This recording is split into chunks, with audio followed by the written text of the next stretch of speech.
gorgeous. I wonder if my friend will come on an adventure too today. Hey, Susie, are you out here today? Over here, friend. Oh, hey, Susie. I'm here in the rainforest. You should come and take a seat, and I can tell you all about everything that I've seen today. Okay, I will. You said rainforest? Susie, you better be careful. The rainforest can have many insects and animals that are not so friendly. Oh, I'm being very careful and using my binoculars. I stay far away. But look, over there, I can see some bees buzzing around the flowers and pollinating them. Many trees have been chewed up inside by termites. So, some of the bees use these places to make their nest. Well, I guess God made even insects with an important job to do, even if they are pesky and unwanted. I know. Did you know that ants are also helpful to trees? Really? Did I hear you correctly? Did you say ants are helpful and have a special job also? Yes, I did. There are many ants that collect waste and take them to their nests. This creates a hot spot of nutrients where plants can thrive, producing healthy soil. Other ants defend the plants they live on from other leaf chewers. Wow, I guess even insects have a special job to do, even if I don't like getting close to them. Yeah, I don't like getting close to them either. But I see another animal that likes ants, but not as friends, but for a tasty meal. Oh, what animal is that? It's an anteater. Oh, He is a funny-looking animal with a very long nose. He can get up to 8 feet long from the tip of his nose to the end of his bushy tail. wow, what a name, anteater. I don't think I would like to be named for the food I eat, would you? Nope, but I didn't name him. He has a long tongue to scoop up the ants and termites after he disturbs their ant homes or rotten wood homes, and then starts feasting. He can flick up his tongue up to 160 times a minute. The termites don't sting, but doesn't he get stung by the ants? Well, he eats them whole and doesn't stay too long in one spot. Later, he will come back and feast on more of the ants and termites. The anteater also makes use of their tails, sometimes as a sunshade during the day and then as a blanket at night. I guess God made them prepared for everything they need. Yes, and they are excellent swimmers, but they move very slowly on land, more like shuffling along as they walk on their fists with their claws curled into their paws. And speaking of slow-moving animals, I see another that is surely the very slowest. Well, what animal is the slowest animal around? Is it the sloth? I heard he is related to anteaters. Is that right? That is right. And like the anteater, he is also a great swimmer, but clumsy on land.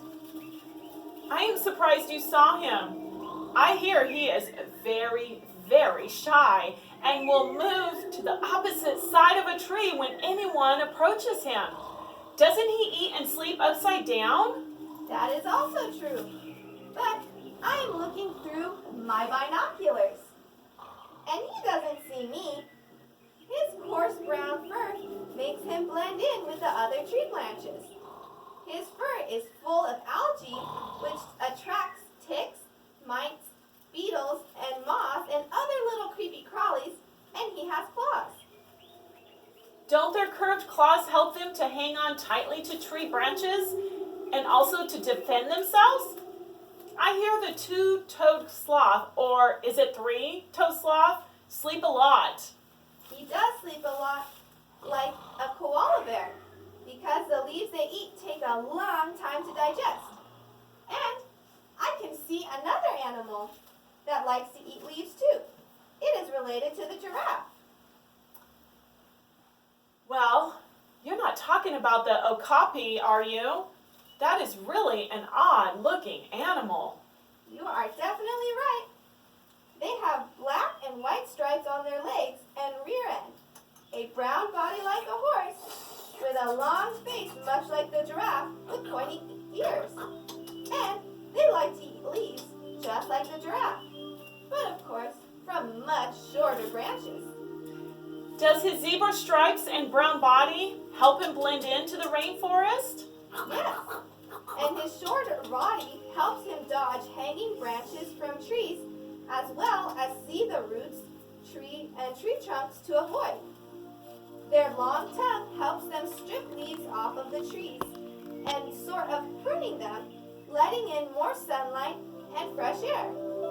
I guess pruning the trees is their special job. Can they talk? Well, not like you and I, but they have a secret language with coughs, bleats, and whistles. And speak of talking or making noise, do you hear that scream? That scream? Do I hear a scream? I don't hear a scream. Oh! That's a terrible, scary sound. What is it? It's a gorilla, and he must be mad about something.